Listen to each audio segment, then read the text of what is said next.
Hello and welcome to your award-winning The Reasons I'm Broke podcast, bringing you the reasons we're broke every single week through news and headlines ranging from comics, movies, TV, video games, and more.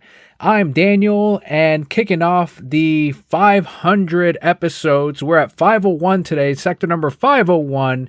We've got Nick from Buds, Bros, and Superheroes. Welcome back, Nick. Dude, thanks so much for having me. 501. That's awesome. Congratulations. 500, but yeah, thanks for letting me be on 501.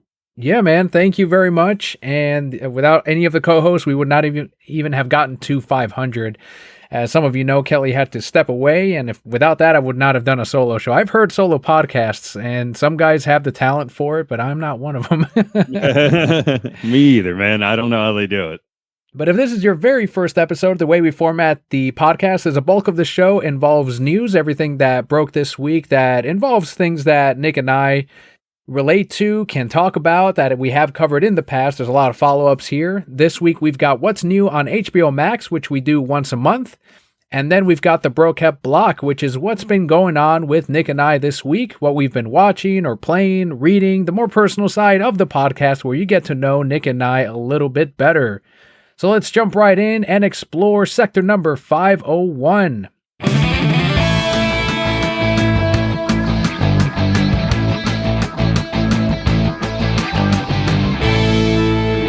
Netflix is attempting to find a way to cut back on the shared password practice. They're implementing an extra fee on top of the subscription cost to add users outside the main household. I saw the perfect Twitter response to this where someone said Netflix was tired of being the top tier streaming service in the world. This experiment will start rolling out in the coming weeks and will be tested in Chile, Costa Rica, and Peru.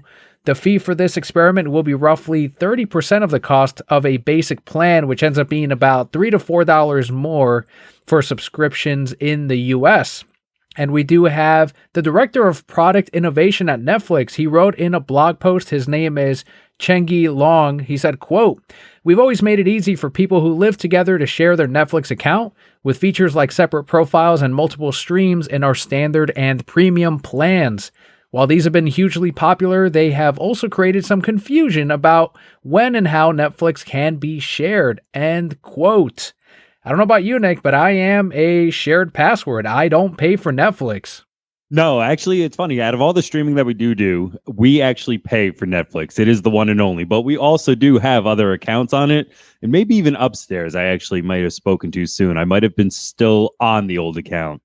But the fact that I love the quote so much. Like, we have to clear up some confusion. Like, I just can't imagine an entire world going, hold on a second. You mean we weren't supposed to be doing this? We were so confused. Like, we know what we're fucking doing. And no, we're not going to pay them more. Like, yes, that Twitter response is awesome in terms of they're not going to be able to compete anymore if they're really going to start pulling the shit. And people were also on Twitter pulling up the old screenshot of a tweet from at Netflix that said passwords are meant to be shared, and it was under the account of poorly aged tweets. And it's like, that was always their intention. They wanted people to share and get Netflix out there. And honestly, I think that is probably one of the biggest reasons why they're number one streaming today. You get as many eyeballs to watch your stuff as possible, and then you can tout about how successful these shows are. If you start cracking down on the shared passwords, most of those people are not going to pay up for a subscription, and their viewer numbers are going to suffer, and that's going to be really bad for their shareholders. Yes, it's going to be an absolute domino effect, exactly, because I'm sure that they're getting different views from the different accounts or the different profiles on each account. So you're right. If those stop going away, I know a few people who automatically are like, no, I won't do it anymore. I only have it because I get it for quote unquote free through the person who pays for it. So exactly like you said, without that many accounts, then there's less eyes. Without eyes, they won't get the views. Without the views, they can't get the money. It could really honestly turn into something really game shifting in terms of the streaming wars that are happening. This kind of relates a little bit to the old argument of if you pirate a video game, you're taking away a sale from a video game or a movie or a CD. And then there's the opposite side of people saying, well, those people are not necessarily, you can't gauge how many of those pirated things would have turned into sales otherwise. Do you think the same applies with Netflix here and with pirated games, for example, of that same argument of you can't really, as a company, think that this is going to translate into more sales for you? Agreed. Yeah, just because somebody pirated it didn't mean that they were going to be willing to pay for it. They pirated it because it was piratable. Is that a word? I don't I know. think so, But, yeah. It is but now. because it was there, that's why they chose to go and get it. So that's different than looking at a shelf full of games for the same price and picking it out then. No, I do not think that having stuff pirated or is trying to stop that from happening will make for more sales. I am optimistic that this so-called experiment that they're trying out in South America will not turn out too well for them. I think most people, what will end up happening is they will refuse to pay the $3 to $4 extra, which will cut down on the number of accounts logged into. And then they'll see like numbers drop from there as far as viewership and possibly even subscriptions. I'm sure some people would straight up unsubscribe just out of the audacity of this whole thing. And hopefully that also means that Netflix will not move forward, because so far it's been nothing but bad PR. No one is happy about this. On top of the recent price hikes for the subscription, it just seems like the ball is not rolling in Netflix's direction. They're losing a bunch of content because they allowed, we talked about this a couple weeks ago, that they allowed a bunch of these streamers and a bunch of companies into the movie and TV show streaming space instead of locking down some long-term contracts to keep some of this valuable property like The Office or some of this other stuff that people will subscribe to other things for. They're now left with this option of, well, we got to make original content that's going to keep people on the service, because they're no longer getting a lot of the, for example, DC Universe stuff or Warner Brothers content. Disney, you're not going to see a lot of Pixar. You do see MCU every now and again on Netflix or HBO Max, but it's not as often as it used to be. And this is just another thing of, I think, Netflix trying to find a way to still squeeze out as much money as possible at a time when, honestly, they're probably more nervous than ever with all of these different services, because some people will argue there's a lot of channels out there, but guess what? A lot of people are still subscribing to all these things like Disney Plus, HBO Max, Paramount Plus. They are there to watch all of them. It looks like so far there's probably 4 to 5 big players in the streaming wars. I'm a little confused on how they'll track it. I guess by IP address would make the most sense, maybe. But then if you can go ahead and buy a third-party IP or mask it or, send it all around before it bounces back to you automatically again, I'm confused at how will they actually know? So for my television downstairs, we pay for that account, like I was saying. But for the upstairs, for whatever reason, still attached to my father, like, are they going to know I'm not actually just in the house that the TV was when it was set up? You know what I mean? And then will our prices drop? Because you did just mention their prices going up. And I thought that was in response to them knowing that everybody's kind of sharing. But will that go down for just a basic account then? And can I have multiple profiles? I don't know. Yes, I agree with you in terms of I really don't think that it's going to go well in terms of what they're looking for, and that it hopefully won't spread here. Well, something that Netflix can pick up, I know that I would, I'd probably sub to Netflix straight up. If they picked up Maury and made all the seasons available on there, I would watch them. After over 30 years on television, NBC Universal has confirmed that Maury will be ending once its 31st season quits airing new episodes later this year. In a dual statement from both Maury Povich, who's now 83 years old, and the studio, it was revealed the talk show host initially planned to retire 6 years ago before agreeing to another contract to return. NBC Universal Executive Vice President Tracy Wilson added in the statement, quote, "Maury is a television icon, a pop culture legend, and we couldn't be more proud to have been a part of his incredible career." End quote. Maury was a part of my childhood, Nick. Anytime I stayed home from school, I'd watch Maury, I'd watch Jerry Springer, I'd watch The People's Court. So it's truly a legacy for television that is ending after 30 years. Well, first and foremost, got to say that this is an award-winning podcast because the segues like that, very well done, sir. And B, I've got to agree. I mean, you said it before I could. In terms of being sick, it was the one thing you look forward to, of like you were home in that hour from Monday through Friday, and you're like, oh man, it's Maury time. And it was crazy, and it really just let you live outside your own little world to see what some people would come on and say sometimes. And just, I'd agree in terms of being a staple in pop culture. Absolutely. Elementary school, junior high school me sitting there on the couch sick watching Maury, watching people's lives destroyed over he's the father, he's not the father, women crying, men dancing.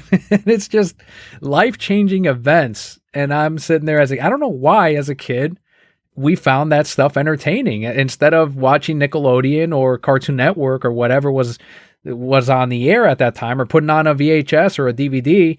It'd be Maury, it'd be People's Court, and I don't know what was entertaining for a 7-year-old, but I don't know. I just really enjoyed that stuff. The drama, I guess, is what got me. Exactly. That's exactly what it was, because, everything aforementioned kind of had their beats to it in terms of superheroes or cartoons of, all right, let's wrap this up in 30 minutes. Whereas this shit, almost anything could happen at any time. And it was like what you said too, almost right on the head too, of, you are the father. Like, that's what I think of when I think of that. And just, I guess it was just the idea of sitting at home like, wow, these people fuck so much they can't keep track of it. Yes. Like, that's crazy. Is that what life is when you grow up? You're just fucking and not knowing whose kids are who? The one lady was drama there, that we never saw. Sorry. The one lady was there for like the 30th time or something. I remember that one. And it was still not the father. Yes. So imagine all the fucking that was going on. And I guess maybe even at that time, I was like, oh man, there's hope. Somebody will fuck me one day, I guess. Some of the ones I remember too were where the baby looked like it was two white parents with the dad you didn't know, and then the baby was mixed with someone like a Hispanic or someone who's black, and it was like clearly you're not the dad, and they would show up on there like, man, I love this baby Maury. I want it to be my son or daughter, and I will take care of it. And everyone in the audience is like, oh man, we know the result of this one. And I don't know if it was fake or not. Maybe some of those were, but I believe they must have been the best actors in the world, because I could really see the emotion on some of these moms or dads. So I do believe it was real for the most part.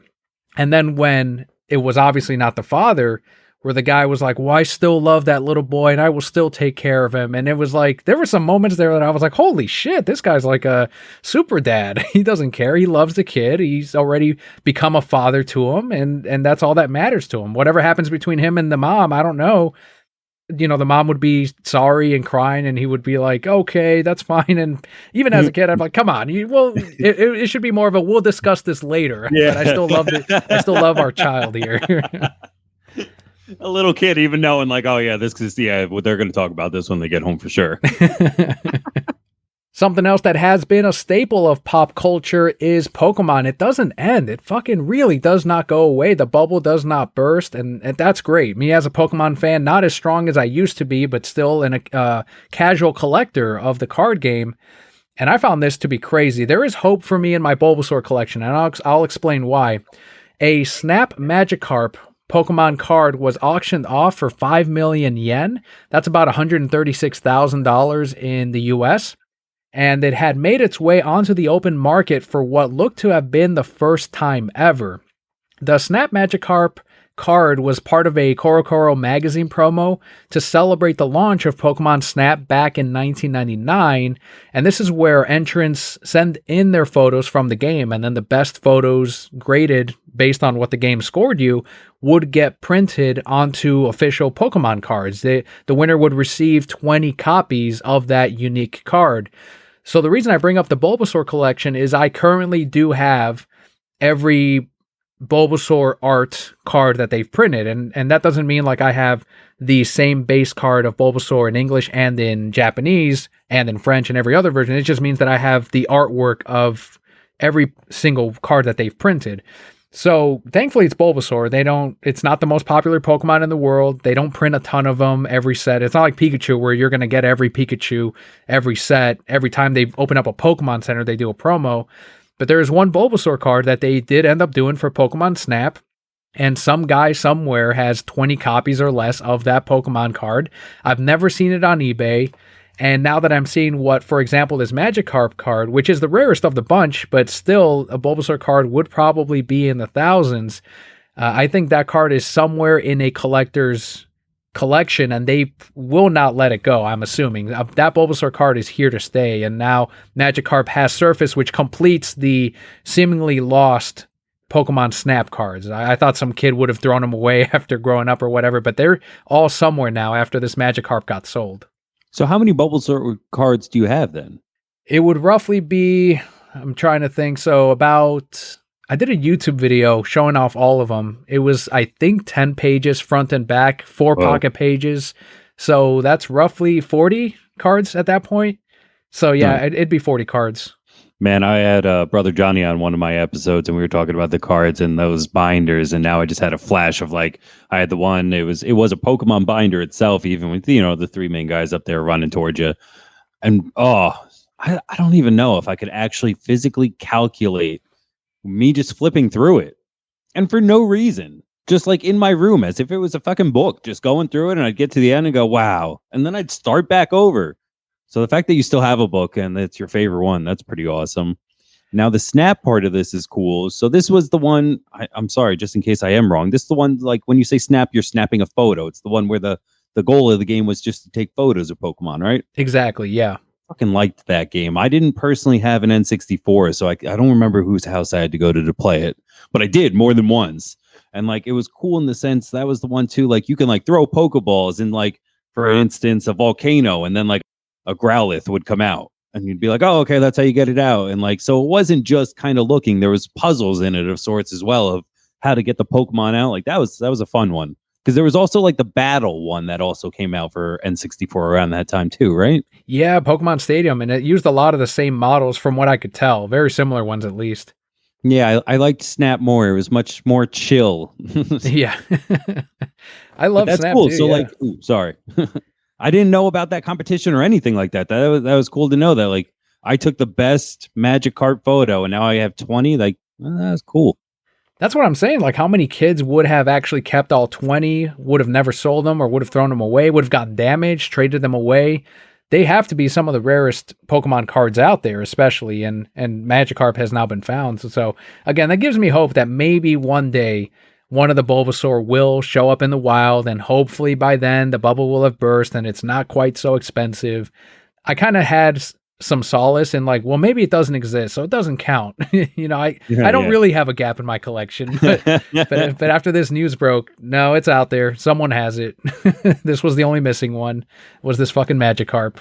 Dude, I'll keep my eye out, because I like to go to like flea markets and stuff, and it could also be just it might end up being you just find an entire book with all 20 of like, yeah, I took a photo on a game and I won these. I don't know, you know, and just somebody forgot what the fuck they were all together. I'll be like, all right, you know, $5, and they'll be like, sure, and then I'll call you and we'll jump up and down with them. Hell yeah. Even the image of this card on Google, when you Google it, it's low res. No one's been able to get like a higher res version, like an updated version of this fucking card.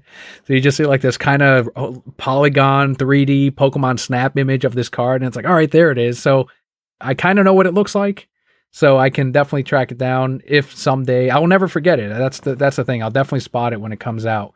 Something else that went up at auction, this one's a little bit more ridiculous, and Scott shared it on our Discord. Comic Connect officially concluded last week with this auction of Detective Comics number 27, of course being the first appearance of Batman, but just the cover, not the front cover, not the back cover, not the full back cover, but a torn back cover of this Detective 27. The graded back cover sold for over $2,600 for the highest bidder. That's kind of fucking ridiculous. I'm sorry. I mean, I love Batman. I love the passion of collecting, and I can understand it on several tiers, but it's not even the front. I don't even know what the back looks like. Does anybody? It's a bunch of now ads. I have to look. It's ads, right? And then what? Like when we're talking about torn, are we talking about like 60% left, 70? Do you know? Did you see it? Actually, I didn't see it. I did. It's about 70% left, I would say. Fuck that. No. Will not pay for that. 2,600 in the world of collectibles and valuables. No, it's not on the higher end, especially when we just talked about a Pokemon card going for 136. However, that's like saying to the Pokemon card, it's just the back and it's ripped in half. What do you think? Like, no. I was telling Scott that even I would be more inclined to I don't know if you've heard of this, but where you own a portion of a physical comic book. It's kind of like an NFT. So someone somewhere has for example, a full copy of Detective Comics number 27. Let's say it's in the condition it's worth $300,000.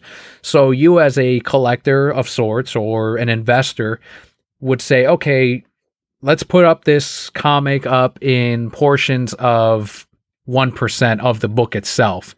And then you divide that out into the dollar amounts and you put it out online. And people can buy 1% of your physical copy of Detective Comics number 27. And based on what they paid for, they can then sell off their 1% portion of your comic book.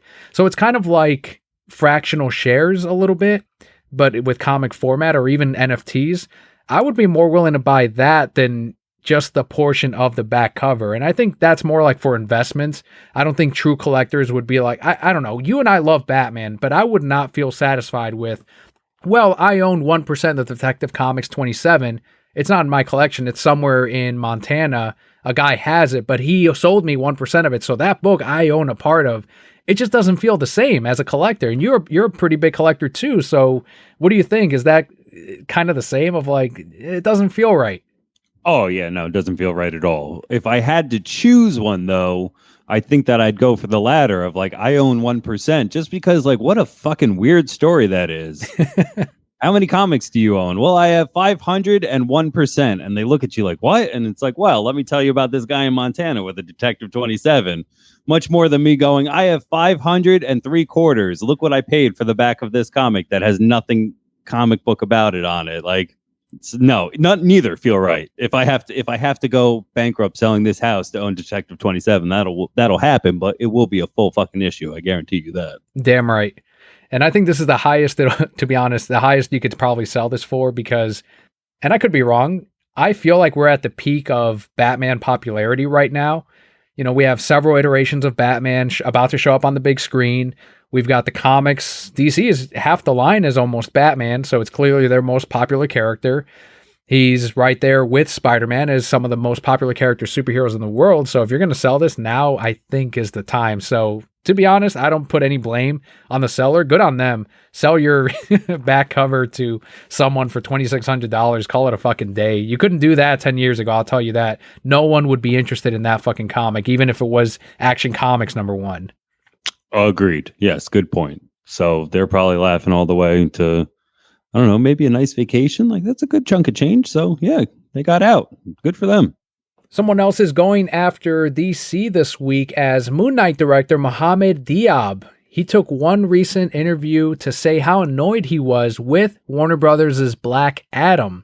According to the filmmaker, the studio should have opted to set the film in a real locale instead of following the comics' fictional roots. Diab told PhilFan, quote, I was really annoyed with DC when they set Black Adam in a fictional Middle Eastern country as an excuse to cast non-Egyptians when it was obviously meant to be in Egypt. Representation opportunities shouldn't be wasted, but it's not a full mistake since it's based on an iteration of the comics that doesn't mention Egypt, end quote. What do you think on his take on this one? Going comic accurate or not going comic accurate? 50-50. I truly hope to try to understand where they're coming from. But at the same point, it's like saying, you know, like, I can't believe you didn't make it New York City. You know, Superman doesn't have to be a metropolis where it's like, well, he kind of does. It's part of it. It's comic accurate and it's kind of a part of it. The other part of me too is like, I don't think anybody's really that into Black Adam to know whether or not he was going to be from a fictional place or a real one. So maybe they could have taken the opportunity to not only kind of settle it a little bit more into the real world, but do as they say in terms of hiring local talent and making sure that representation on the screen is around for everyone. I don't know. I honestly don't know. This is one of the times where I'm like, I'm so fucking happy it wasn't my decision. Like nobody could backtrack this. That Nick Phillippe guy, he's the one who said that we shouldn't, you know? Yeah, there was only like, I guess one way to win on this is, yes, still setting it in Black Adam's lore, but then casting Egyptians as the people in his country, in the Middle Eastern country. And I don't know, I haven't seen too many of the trailers. I don't know how Middle Eastern the other actors, the extras, everyone else looks. It sounds like he knows where they're casting non-Egyptians for this film. Dwayne "The Rock" Johnson himself, that one I get though. He's a huge superstar. name an Egyptian that is as big as black as Dwayne Johnson who will sell tickets at that level. That was their whole bet on this thing, is he sort of could easily look like Black Adam. They screwed it up somehow, by the way. Like we've all seen the set photos and the pictures and all that. They just slapped him in a black leotard and called it a day. So they were able to screw it up anyway. That was the whole point, I think, to getting Dwayne Johnson. But when you see the movie, I think there will be plenty of representation, I would assume. That seems to be like what the studios are very careful about doing now, is making sure that there is a variety of people and actors and characters in these films so that they don't get criticized for these things. It's crazy to me that like the value of him has only gone up since they started talking about doing this movie. Yes. And every time you thought it was going to die, he just makes another movie and becomes a bigger celebrity. And at least after it's out, it'll be fucking over. You know, we have been talking, or at least theorizing about this movie for so long. I do agree that when I was looking at stuff, I'm like, all right, let's hope post has a lot to do. But I don't know. We've been waiting for so long that I don't think that any amount of delivery will really satisfy the amount of almost hype that has been given to this after we've waited at least 5 years. 2017, I don't know. How long has it been? I almost feel like it's been a decade or something that they've been talking about this, because when they finally said they were making this movie, I'm like, is he going to be too old for this by the time they make it? Because I don't believe they're going to really make it. They're just going to keep pushing this back. And you're right. He kept getting bigger and busier. And that might be some of the reasons why that Warner Brothers had no direction, still doesn't have a direction as to where they're going with these films. But they're finally doing it. And yes, he's much older. He is much bigger, though. I saw on Instagram, like, a picture of him from one of his earlier movies, and he's like enormous now compared to how he was. So this is a much bigger Black Adam than we would have gotten a decade ago. It's insane to think that we're the same type of animal. Like yes. that guy can eat me and it would probably not even fill him up. Right. You know, like when we look at dogs, we fucked with dogs to make them bigger and smaller. We've kind of like really gone at it to make them such different sizes, but like he is just on a different level of Homo sapien. Like, I don't know. He's got to be on drugs, right? AKA steroid. Like, he's got to be on steroids. There's no way somebody gets that big. I think a bunch of those guys, especially when you see his progression from like one picture to the next, and it's night and day as to how much he trains hard and everything, but a lot of that, and I don't blame them for doing this because they're actors, they gotta look the part. If you're playing a sport, that's a whole different story because that is cheating, but he's got to be on some kind of juice or something that's making him that veiny and big, and there's like very little fat on that guy. It's insane. It really is insane, to just put it mildly, because like you're saying too, with the progression on your nobody grows like that. That's not the way this works, you would think. But that's a good point in terms of, I'm sure he feels pressured to continue to do it. Like, that's almost what's set forth for him to do, is just keep getting bigger. So, oh man, I hope he's happy. Now all of a sudden I just got like a really image in my head of him just going, I have to get bigger. They're not going to like me if I'm not bigger. I hope he's happy. I don't know. He's going to end up being like Stallone, I think, who keeps it up. He's a jacked 70-year-old, however old he is. I think that's going to be Dwayne Johnson. They're just going to keep trying to bulk up as much as possible until their heart gives out. That's really where the path is going, I think. I really quick, I'm so sorry to derail, but want a quick circle back to Maury Povich. I'm so sorry. He's 83 and he looks really great for 83. Just wanted to throw that in there. As we were saying, as Rock gets older, I'm sure he'll stay like Stallone too. But like, if I look like Maury at 83, I'm going to be happy with that. That dude does take care of himself. He's always been in shape, it looks like. He's got that full head of hair. I don't know what he's doing. He's got amazing genetics, that's for sure. Yep, superhuman right there.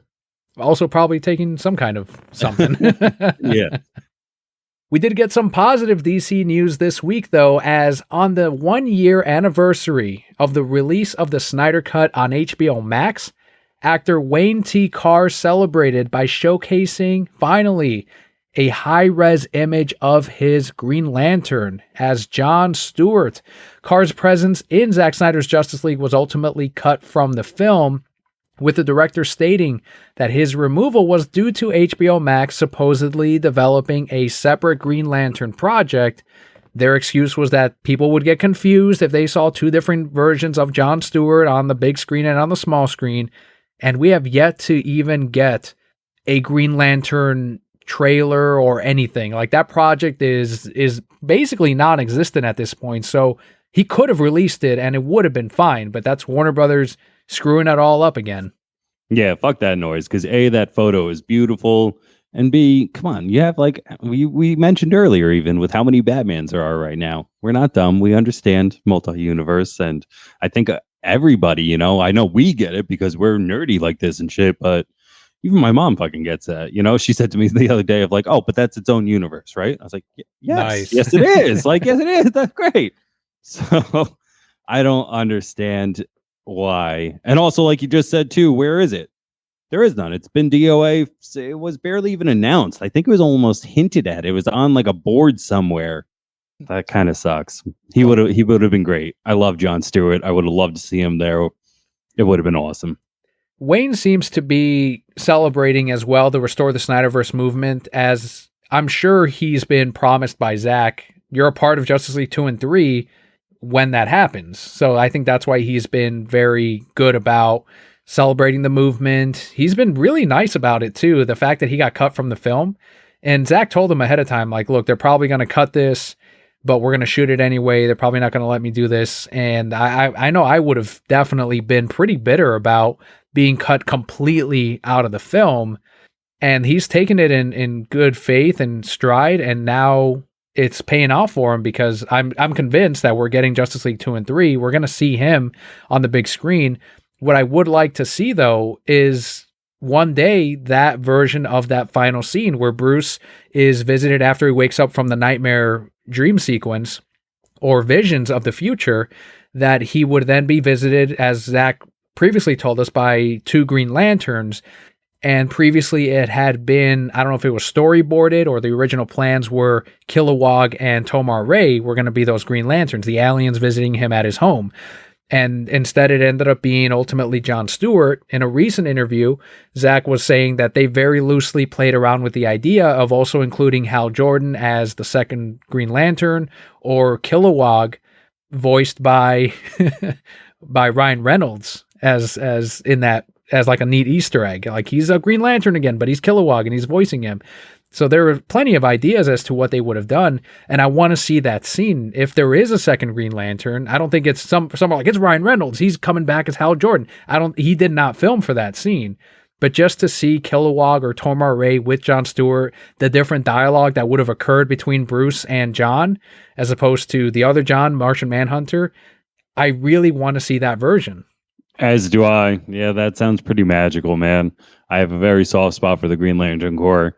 Especially, like, too, I would have gone for the deep cut and had it been Kilowog and Tomar-Ray, of like maybe even some like, we're looking for some talent around here. Don't worry, you'll have a new Green Lantern soon, or something. I don't know. That would have been fun. It still bothers me that even Zack Snyder's Justice League is compromised a little bit because of that ending, where Zach has said before that he almost walked away when they wouldn't let him use Jon Stewart. Like, he was like, fuck this. I thought I could do what I wanted. And he filmed the additional photography.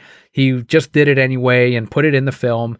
But that was the one thing that they definitely would not let him do. And he almost walked away from it. So it's kind of a mess even still. I think they could sell us, Warner Brothers, come on, Discovery, do the fucking decision of a Green Lantern cut or whatever you want to do, and sell me the movie again with an alternate ending of that scene, and I'll buy it again. We want to see that. And then do what you want with Justice League 2 and 3. I don't think it'll be relevant, because that conversation between Martian Manhunter and Bruce, you could easily, it's nightmare future, cut into the future, and they're already teamed up. Like, okay, fine, we get it. Everyone from Earth, weird, alien, whatever, has to come together to try to resist Darkseid, and they end up failing. We get the Nightmare Universe. But assholes like me will buy a Green Lantern version of the Snyder Cut. Just fucking release it. Oh, yeah, me too. Totally. I'd be in line right next to you. Now, if he does 2 and 3 under Discovery now, if they're like, all right, go ahead and do it, do you think they'll do just that? Give him full reins and just let him go?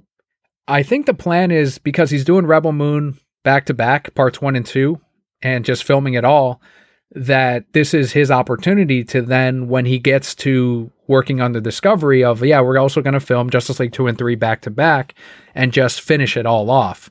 And I do believe that probably he may stay on as producer for spin-off movies like the Batfleck film or the Air cut of the Suicide Squad, maybe another one-off TV project or movie. But I think that will be it for Zach, that he would do those back-to-back films and then maybe ask for a new contract or Discovery.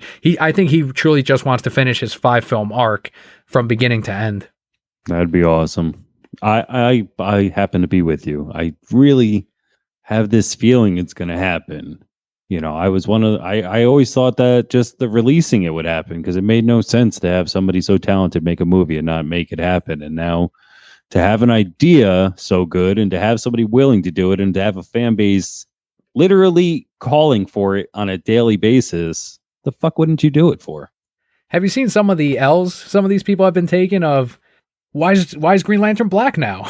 Like there's these non-DC fans, I guess, or non-comic readers that are just realizing that there's more than one Green Lantern. Oh, they're making him black for representation. It's just woke points. Are you kidding me? Oh man, I did see the one where they're like the ring's on the wrong finger, and I was like, "Fuck you! You've got to be kidding me!" Because I remember I think it's in the DC made the story of DC, the fucking documentary that's narrated by Ryan Reynolds. Speak of the Devil. Oh, I haven't seen that the name. I think it's called DC: A Secret Origin, something like that. But they're talking to Julie Schwartz, who's like, yeah, sometimes I drew it on the left hand, sometimes I drew it on the right. I could never remember. And it's like, you're not calling for his blood. It's fine. Like there is no set hand or ring it can go on. As long as the ring bearer is comfortable wearing it on that hand, like that's the hand. I don't know. That one personally pissed me off. I don't know why I took that so personally. Like that's such a dumb complaint. Well, and that's the thing. And I got some DMs over that one of pro Snyder people of like, are you kidding me? They're nitpicking that. I'm like, are you surprised at this point? Like they'll nitpick any little thing that Zach does, whether it's good or bad. And they'll give whatever, anything else away, like weird ass looking garbage bag Riddler. Oh, that's fucking fantastic. They did a good job. But you do an it is a completely comic accurate Jon Stewart, and no, not good enough. Not good enough. And I've read the full run of Jeff Johns' Green Lantern, years of it. There's not an explanation that I've seen where the Green Lantern Corps, the Guardians, say it has to be on the middle. Because some of these guys are aliens. They don't have fucking fingers. They just put it on an appendage. Yep. So exactly. If you have 4 fingers, how can it go on the middle finger there? Yeah, and there's no thing that says that anything with 5 fingers or 6 has to be in the center. I get that Sinestro does it. I get that Hal does it. That's how they traditionally draw it. But I feel like I've seen other comics where someone's fingers will get chopped off or something and they're able to put it on the thumb. I don't know. I feel like I've seen that. All it operates on is willpower. That's really it. It's crazy. I will now go on a hunt and go through everyone I have just to find one, just to be like, here. Fuck off now, haters. It's looking like we may not get more out of the Harry Potter universe, at least anytime soon. They're going to keep trying with Fantastic Beasts, as Harry Potter star Daniel Radcliffe is not interested in reprising his role for a potential The Cursed Child film. That one is a far-off sequel play that J.K. Rowling ended up doing. It wasn't a full novel, but he did say with Entertainment Weekly, quote, "I'm getting to a point where I feel like I made it out of Potter okay, and I'm really happy with where I am now, and to go back would be such a massive change to my life. I'm never going to say never, but the Star Wars guys had like 30, 40 years before they went back. For me, it's only been 10. It's not something I'm really interested in doing right now," end quote. So the Cursed Child play takes place 20 years after the events of Harry Potter and the Deathly Hallows, and that features Harry, Hermione, and Ron once again dealing with evil, supernatural forces, evil wizards. That book is on my pile of to-be-read novels and books, which I'm chipping away at. I think I'm down to 5, and I'm excited to read it, but it's like, okay, I kind of get it. Even if he waits another 10 years, then he'll be at the right age of Cursed Child, it looks like. And we won't have to reproduce the horrible makeup at the end of Deathly Hallows Part 2, which will be great. But I mean, I kind of get it. I definitely get the I'll never say never, because that's basically him saying, if they offer me enough money, I'll do it. B, I don't want too many spoilers because now knowing you haven't read it, but I will say like it's called Harry Potter, but that's for fucking branding, bro. They needed that name. It's not a full on Harry Potter book. I unless they changed a lot, maybe David Yates and Rowling would do like another screenplay to kind of adapt it better. However, like I don't really remember him being in a shit ton of it. It more follows his kid or whatever.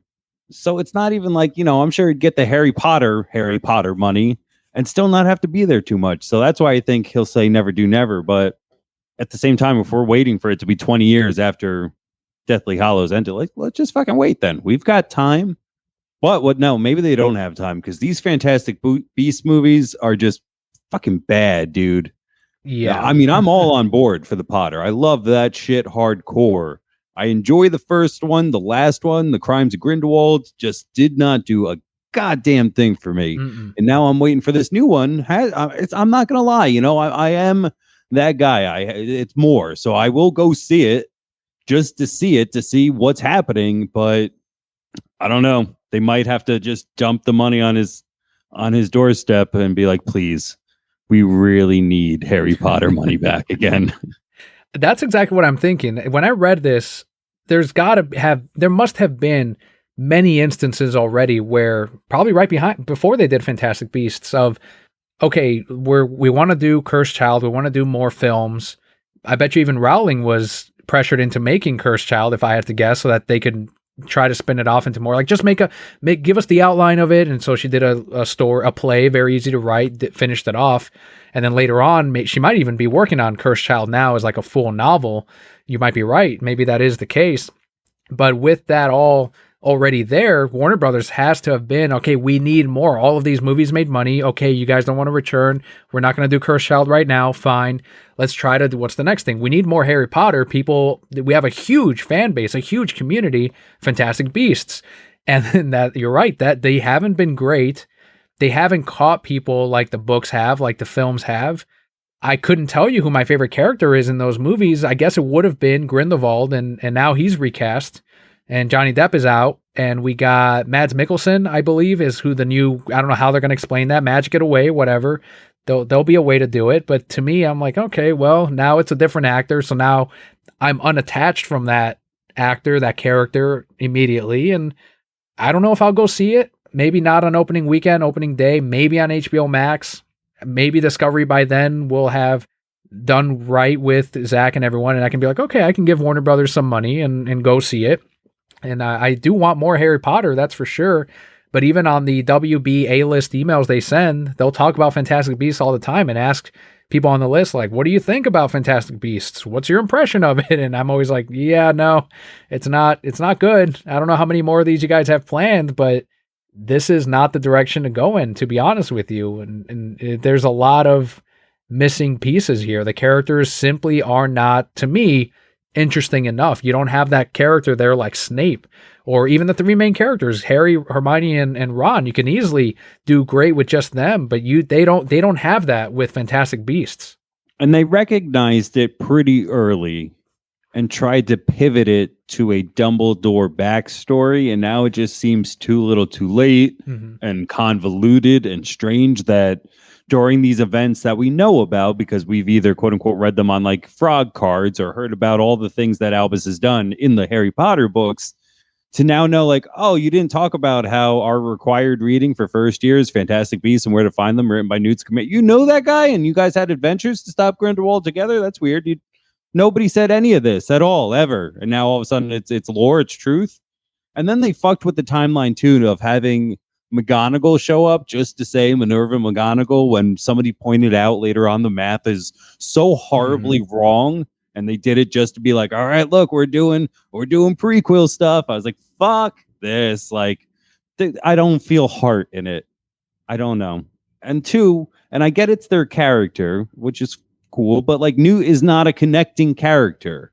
Right. It's part of his quirk is that he doesn't make eye contact and he's not really gettable and stuff like that, if you will. So I don't like him. Like you said, I only know his name because he wrote the book that was referenced in the Harry Potter book. That's how I recognize Newt Scamander's name before anything else. There's like a Tina, maybe. I know that what's that guy? Oh man, see now I forgot his real name even, but I used to really like that actor from Balls of Fury. And Does he play the Muggle? yes, He's pretty charming. Yeah, I he liked was him. fun. Yeah, he was also in what's that movie that I'm trying to think of with the guys and they tried to see episode 1. Do you know what I'm talking about? No, I haven't heard of that one. Jeez, it's gonna kill me now. But anyway, he's in that, and like I used to like him, and now I'm just he's even forgettable in these, and that's something. I don't know. It's gonna be interesting to kind of come back to the actual headline. If they dump that money truck, I wouldn't be surprised if they did it, but maybe they could pivot some other way. You know, there's a whole world. Did you know there's more schools than Hogwarts to go to? Oh my God, that's fucking true. That's true. I didn't even think about that. Like we've already gone to Durmstrang and the Beauxbaton. We've seen those in the books and the movies, but like there's even more than those 3. And there's some, as we learned in America, and go somewhere fucking else and do it in between now and Cursed Child, maybe. But that's just me, dude. I don't know. That could be easily spun off into its own movies, its own TV shows. If Fantastic Beasts doesn't work out, okay, then like you said, the magical world is still out there, and I get that Hogwarts is the thing, but you could have tournaments between the different schools, and that's how you input Hogwarts here and there. You could have some familiar characters. People are still saying, and I think they should go in this direction of why not do a recreation of the books as a TV show, do an HBO Max series, have it be your next Game of Thrones. And I know people are attached to the actors and everything. And if you don't want to have it be a reboot or remake, then have adventures in Hogwarts that still took place during the books or the movies or shortly after or shortly before. There's so many options that they can go with. And I'm still surprised that Fantastic Beasts is instead where they went, because you're right. That idea of different schools, you can still connect it to what people are attached to, or you can have it be its own thing and try to create different Rons and Hermiones and Harrys in different schools and different ages of people, have other sets of kids in there and have them grow up throughout the show. But we're going to get Fantastic Beasts for the next couple years. I think they said there's still 3 more movies left after this one. Yeah. No. Holy shit. I thought you were going to say 1. Fuck, there's 3 more after this? They're going for 6? Shit. Fuck, man. Holy crap. Where are we going to go? Oh man, that really, I'm sorry, that threw me though. I was not expecting 3 to come out of your mouth. Oh god. It's a lot of fucking movies. It really is. If the next one flops, I don't know. I don't know what their plan is then. Maybe to end it right away. Kind of like they did actually with Godzilla vs. Kong. I don't know if you ever saw the background to that one. Godzilla vs. Kong was supposed to be 2 films. And after King of the Monsters didn't do well, it was the least grossing, I believe, out of the current. Yeah. So Godzilla 2014 pulled in 566 million. Kong pulled in 525 million. And then King of the Monsters was 386 million. So even less than the 2014 reboot. And it was more expensive to make. That's when Godzilla vs. Kong, if it wasn't already in production, there was talks of they would have just canceled it. They wouldn't have done a Godzilla vs. Kong. But instead they cut the script down to, okay, let's just make it 1 movie.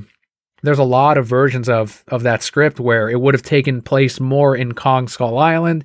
It would have involved different villains, different monsters. Destroyo was one of them.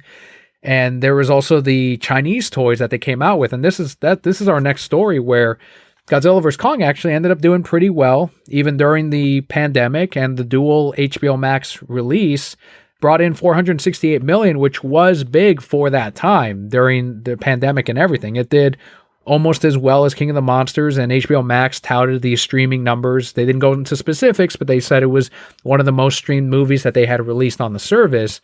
And now the Queensland government is saying, according to Deadline, that the sequel is set to shoot late this year. So we are going to get a sequel to Godzilla vs. Kong.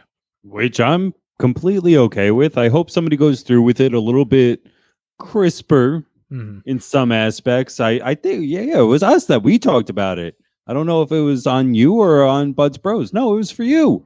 There was just 1 or 2 aspects of that really had me confused in terms of logic for the story. So I don't know, but at the same time, it was a monster beat 'em up. So yeah, I'm excited. I think that was one of the problems with it that we had covered on there, where they had to very, like you said, not very crisply put these monsters together, and they have to fight. Okay, well now they got Kong out of Skull Island somehow. He's in a projection, and that's where the movie begins. It's like, wait a second, what? How do they? But I thought all the monsters were converging on Kong Skull Island. That's what we saw at the end of the credits of the last one. And they're like, well, yeah, forget that. Like, don't worry about that. What about that Ghidorah skull? They use that to control Mechagodzilla. I heard that it was going to be a whole nother monster. No, we're not. That was a part 1, but part 2 would have been Mechagodzilla. So here you go. You're getting it all very hastily put together, as in, well, this one probably won't make money either, so let's just end it, get the Kong vs. Godzilla fight, end it on a note, and that's it. If we don't have to make any more, we don't have to. And now we are getting that sequel. So I do hope that some elements of those original scripts make it into this sequel.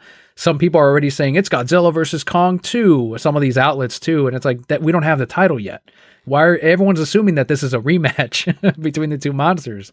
I don't think it will be. I think they'll team up again, and probably to fight a bigger monster, Mecha Ghidorah or Destroya, someone much bigger than both of them, maybe a bunch of monsters this time.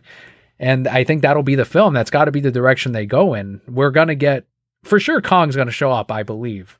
Yeah, because in my opinion, the only thing that was settled in that movie for sure is that Godzilla won. Yes. Godzilla won that fucking fight, put him down and screamed in his face, and just King Kong screamed back like, all right, fine, you win. That's how I took it. So in terms of a rematch, just why would we do that?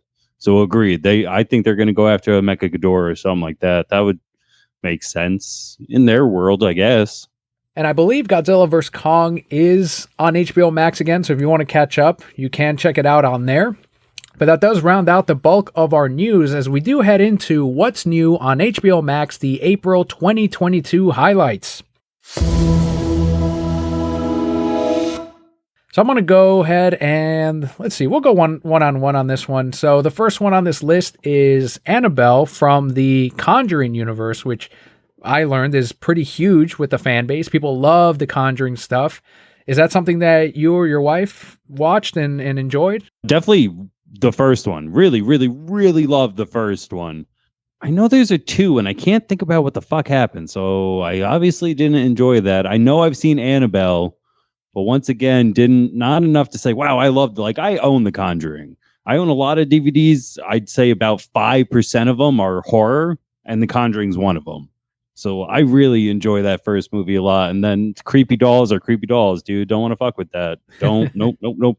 Especially as somebody who collects a lot of quote unquote dolls, Funkos can be seen in that way. Action figures, inanimate objects with faces. I don't want to put into my brain that they could be spooky or shit like that. So no, thank you.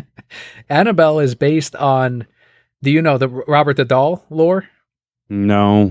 So that's that's based on. Roughly, that part of the movie is based on Robert the Doll, who is what Chucky is loosely based on as well. And that's almost a child-sized doll. It's pretty big. That is here in Florida. It's in the Keys, and No. there's a museum, very much like in the Conjuring films. That's what it's based on, where it's a museum of the occult. So they have the Annabelle doll in there, Robert the Doll. They've got a bunch of other occult objects that you can pay tickets to go watch and visit and all of that. And for Robert the Doll in specific, there's this whole display around them too, where you have to, and it's a handmade doll. It's pretty big. It kind of looks like a sailor. You can see pictures of it online. It's pretty worn down, really old. And where they have letters from people that wrote in apologizing. So you have to ask Robert the Doll for permission to take pictures of it. And if you don't, bad things happen to people. They suddenly it's like the Final Destination. People die, people lose their jobs. Just bad luck happens to them. Unless you send a letter that apologizes, and then all that stuff stops. So they have real letters around them of people that didn't believe it, took a picture, and then later wrote in. So my mom went and visited the Robert the Doll Museum. And she's showing me pictures, and she has this picture of this hallway, and I'm like, oh, that's a nice picture. And she's like, no, but look. And she zooms in, and Robert the Doll is like right there off far in the distance. Like, she's like, there he is. And I'm like, oh, why didn't you take a better picture? She's like, no, I didn't want to. I'm like, okay, so if you take it from far away, the curse is not going to get you. And that's when I started like coming up with all these Okay, mom, so what if you hold up a mirror then and you take a picture of the reflection? Does the curse not affect you at that point? What if you have a photographic memory and you recreate that image in your mind of Robert and you draw it down and you're a great artist? Does that count as a picture, Robert? What if it's a blurry picture? Like, I had so many what ifs all of a sudden just from my mom's thing of like, no, but that doesn't count because it's not of him. It's off in the background. It's like, I'm sure the curse would know your intention, mom. Correct. Before we got to the funny part of it, though, like for real life, as you're telling me the story, like my asshole's puckering. Like that makes me so scared, dude. Like it really, truly does. I would not step foot in that building. You know, Really? I don't know. Oh, hell no, man. Absolutely not. It's just, it's one of my attitudes of like, won't start nothing, won't be nothing. Of I just don't even want to look at the door, let alone open the door to the other side until maybe that time comes. But no, I like my ghosts, like the show Ghosts, where they're all fun and happy and shit like that. Like that's, if I have to think about it, that's where I go. To think about a doll who, nope. I think too, I don't even know if I was doing it audibly or like if like as you're explaining it, you might hear me going, Yep. because I couldn't not do it. Like I was genuinely afraid. No, so Annabelle won't be on my fucking watch list. Well, this one's not as scary. It's from Tim Burton, Beetlejuice, starring Michael Keaton. When I was a kid, my mom told me that's Batman, and I didn't believe her. Could not comprehend that an actor can do roles that differently. Starring, of course, fucking Batman, Michael Keaton, Beetlejuice, and I think I might revisit this one. Me too. No, this is another one where like, all right, if we're gonna do Ghosts and Afterlife, like I want them to sing and dance, and that's okay. I'm okay with that. So I love Beetlejuice. Honestly, it's so great. We have a patient who comes in all the time, and her bag is the occult handbook that they find when they like get into their house. And every time I see them, I'm like, fucking love that bag. It's perfect. It looks exactly like down to the last detail as if they're just carrying around that book. Even for the aesthetics of Tim Burton's designs, the sets are beautiful. In a world like today, maybe Tim Burton would try to build out the sets, but they'd green screen it. They did that with Willy Wonka in the Chocolate Factory. So just to see the impressive nature of actual sets that hopefully exist somewhere, that's one reason why I really want to see this movie, Beetlejuice. And it has been years. It's not one of my favorite Tim Burton films from what I remember, but I didn't hate it. I didn't dislike it. I did like all of the different design, even the costume designs, fucking amazing. So I will be absolutely revisiting this guy. We also got the first kids film, and that's Hugo by Martin Scorsese, the great Martin Scorsese. I remember when he was making this one, he made it because he wanted to have a film that his grandchildren, I believe it was what he said at the time, could also enjoy. A movie that he made that he could show them. He can't show them any of the other ones, but he did an incredible watch job. Casino. Right. and Hugo, he nailed it. Like, it's one of those things where every time people are like, he only makes gangster films. And it's like, no, he doesn't. You watch Shutter Island, watch Hugo. And this is no exception. Did you get a chance to see it back when it released? Unfortunately not. No, this was one of the only ones on the list that I actually have to look up. And as I'm doing the IMDb right now, 2011. So not too long ago, but not exactly fresh either. But no. And I'm looking at the cast too. So we've got Christopher Lee in it. Like, fuck yes. Ben Kingsley in it. Chloe Grace Moretz is in it. And then like the star, it seems to be Asa Butterfield. His face looks familiar, but I don't know what the hell else I'd reckon. Like, no, this went right over my head, unfortunately. So I'm happy that it's coming to. I get HBO, so I'm gonna look at it. I'm gonna watch it. 2 hours. Stuff, yeah. Right. I hope you enjoy it. One of the only MCU movies I do enjoy is also hitting HBO Max. It's The Incredible Hulk, starring. Man, they were saying he was a pain in the ass all the time, like on set and everything, because he kept trying to change stuff. But they ended up with a great film, and Edward Norton, and I love The Incredible Hulk. It's one of the, I don't own it, but I do want to buy it. But it's still like really fucking expensive because it's the MCU. They put it as part of the collection.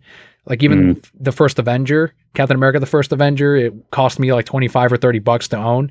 So I was like, all right, let me back off on these movies until they get a little bit cheap, until they get to the point where everyone already owns a copy and they can throw it in the $5 bin. But that still hasn't fucking happened. And I really want to own The Incredible Hulk, but now I can just watch it on HBO Max. It is super solid. I mean, I like most of Mark Ruffalo's stuff, but it would have been a whole different world if they kept on with this. This was one of my it's my favorite look for the Hulk. Yeah. Like when we think of Ang Lee's Hulk, there is one part of that movie that I do like, and it is one small part, and it's the only part I like because I hate that movie. But you could physically see Hulk getting bigger the angrier he gets, and that just stuck in my mind. I was like, oh man, that's okay. Look, his power is literally growing the angrier he gets. But everything but that kind of sucked. And then this one came along, and he's ripped, man. The look of him is crazy because the aforementioned Ang Lee Hulk, he kind of looks like Play-Doh. Yeah. He looks super squishy, almost like a strong man, like, you know, like Thor or like, you know, Thor Johnson or Eddie Hall, one of the strong men, if you will. Just really Play-Doh-y. Whereas this guy, dude, like you saw muscle fibers and shit. Like he was a real tough, bad-ass looking Hulk. And we didn't continue with that the more the MCU did. Yeah, it kind of reverted back to almost a hybrid of maybe Ang Lee's a little bit. We were, from what I'm seeing online, it's like a gray Hulk is like Professor Hulk is what they're going with. And from what I understand, it was so that they wouldn't have to pay out Paramount or Universal as much or any at all for the Green Hulk version, which is what they own. So they own Marvel. Apparently, I believe owns the other iterations of the Hulk, which is why that they've been using that, so they don't have to pay out. But yeah, Incredible Hulk is good. Sad. Yeah. And a lot of people are like, well, fuck Universal. It's like, no, fucking pay up, Disney. Use that fucking Endgame money. You have it. Come on, dude. Oh, that makes me so sad and makes me want to go back and watch the Edward Norton even more now. Like, fuck yeah. That was also the first look at Captain America in a way. And I was so hyped to see Captain America back then when I was watching these early films. And we see Blonsky get injected with a super soldier serum that they tried to recreate. And you see him fucking running around, outrunning the soldiers. You see him going 1-to-1 with the Hulk at one point, even like flipping out over him, shooting him up with bullets. And I'm like, oh my God, this is like a tease of what Captain America could be. And I really liked the first Captain America film and the Winter Soldier, but you didn't see him at that power level, which was kind of weird. You didn't see Cap at that speed of like, whoa, look how fast he fucking runs. And I know he does incredible shit in the movies and all that, but for some reason, the way they did it with Blonsky, I don't know, it was just incredible, fantastical, I guess, in the way that they did it. And it's probably because of the filmmaker in this Edward Norton version, but I really like that tease of this is what we're going to get. Yeah, it's the actor too, because that guy's fucking awesome. Great actor. Name escapes me, but there's the scene, so like he gets kicked by the Hulk. Yeah. And we see him in a full body cast, and a little time passes and he's all healed up. General Thunderbolt Ross is like, how do you feel? And he looks up at the camera and he goes, pissed off and ready for round 2. And I'm like, fuck yeah, man. Like it's a hardcore movie. It's pretty badass. The more I'm thinking about it. Also, rest in peace to William Hurt while we brought him up. Yeah, that's right. That was his second. No, that was his first appearance as that character, right? Yeah, because he showed up in Iron Man in a post-credit scene, I believe. But that had to have been after the Incredible Hulk released already. So, yeah, he did awesome. Thunderbolt Ross. Never saw him as Red Hulk, right? They didn't do Red Hulk in the movies. No, never teased that. Never went anywhere with that, and that would have been cool because he was cool. He was a good actor. He would have done some shit with that for sure. On the opposite end of the spectrum, I don't know. I don't know why I added this, but I think just for a bad movie night, if anyone wants to watch it, is The Last Airbender by M. Night Shyamalan. I had seen it once. I like The Last Airbender cartoon, but I'm not hardcore about it, where I know people loathe this film. And I think I remember seeing it. I'm like, yeah, I mean, it wasn't good, but I don't fucking hate it like on that level. It's where one of the earliest times where I saw fandom like really hate an adaptation of something where it's because of movies like this now that people don't trust when they make a cartoon into live action. Anytime they're like, they're going to adapt this anime into a live action show or movie, people immediately always bring up Last Airbender. And they always bring up the Dragon Ball movie as well. Those are like the two big ones. And I'm still on the side of like, we can do good adaptations. It's happened. The Phoenix Wright movie's great. Speed Racer's fucking awesome. But these are ones that people still bring up. And Last Airbender, I'm probably going to check it out because I'm like, all right, let's see if I'm still like, if I hate this more or don't hate it as much now that the show's over and it's no longer, we're getting a reboot now, but the show's done and done. It's like, all right, let's check this out again. I'm one of the people who love it. So to me, the show is actually never done. It lives on. Like at the end of the last one, it's just the beginning of the first one again, dude. As we're talking, I'm literally looking at an Avatar calendar that I have. It's March, so it's tough doing some earthbending. Behind me, I'm a puzzle guy. I've got a 1,000-piece puzzle going for Avatar. Like I'm neck deep in loving Avatar lore. I don't like staying up late at all, especially to go to the movies. So midnight movies, I've only done one in my entire life, and it was The Last Airbender. Oh my God. I know, sir. I fucking know. But I wasn't the biggest asshole there because somebody came with a shaved head and like a costume, and I'm sure they felt worse than I did.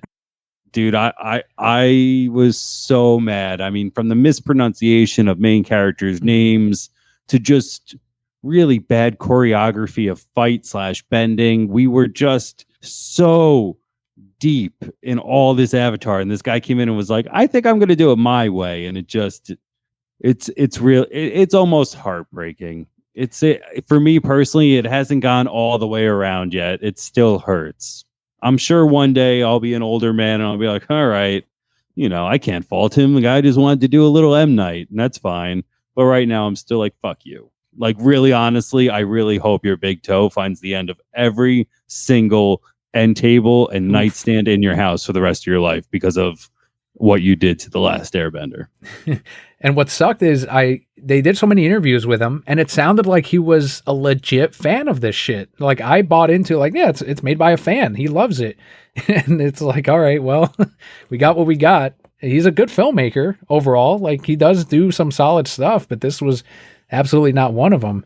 And that pronunciation thing, I remember that being a thing also where people were pretty upset at that. And that's one thing where I'd go against M. Night on that one. It's like, look, this is what the creators, I get that that's the proper way culturally to say those names, but this is what the creators made the character's name as. It's like the guy that invented GIF.